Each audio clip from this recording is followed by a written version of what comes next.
This question says, identify the charge on the following metal in the following metal chlorides. And it says, hint, this could be done with a periodic table for main group metals.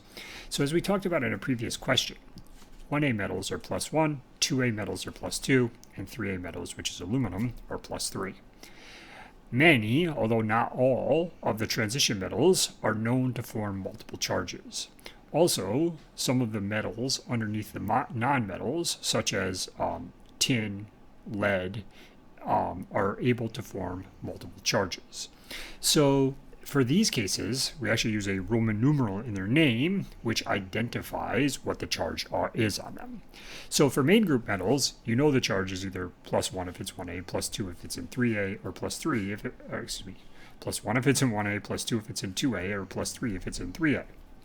For transition metals, you need to use the charge on chloride to find the charge on the metal. So the first thing to note is that the charge on all of these ionic compounds is 0.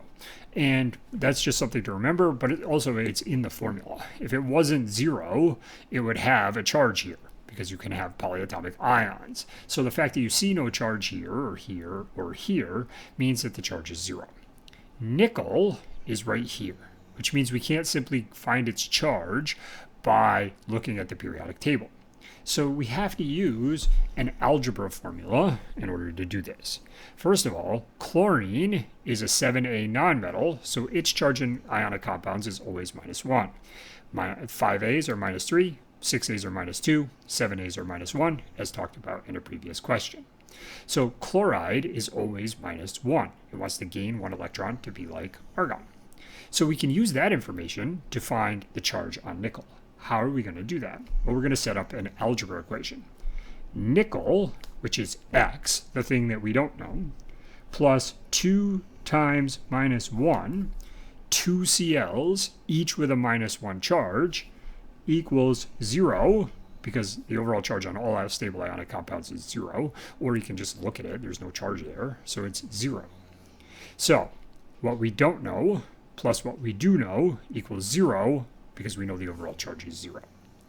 Now it's just algebra, so it's nickel minus 2 equals 0, nickel equals +2.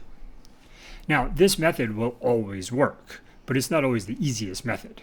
So here we have BaCl2.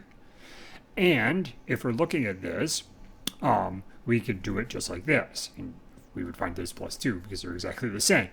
But barium is here on your periodic table. So barium is main group. It's in 2A, so you don't actually need to do this math. It's +2 or 2+ if you prefer. Okay?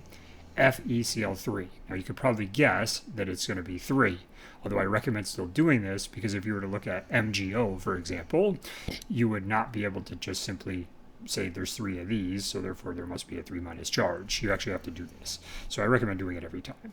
So let's do the same thing. We want to find the charge on iron. First of all, we look for iron, and it's not main group. It's in the transition metals, so we actually have to calculate it. So we have Fe plus 3 times -1 equals 0. 3 Cl's, each with a -1 charge, 0 is the overall charge. Fe minus 3 equals 0. Fe equals +3, like so.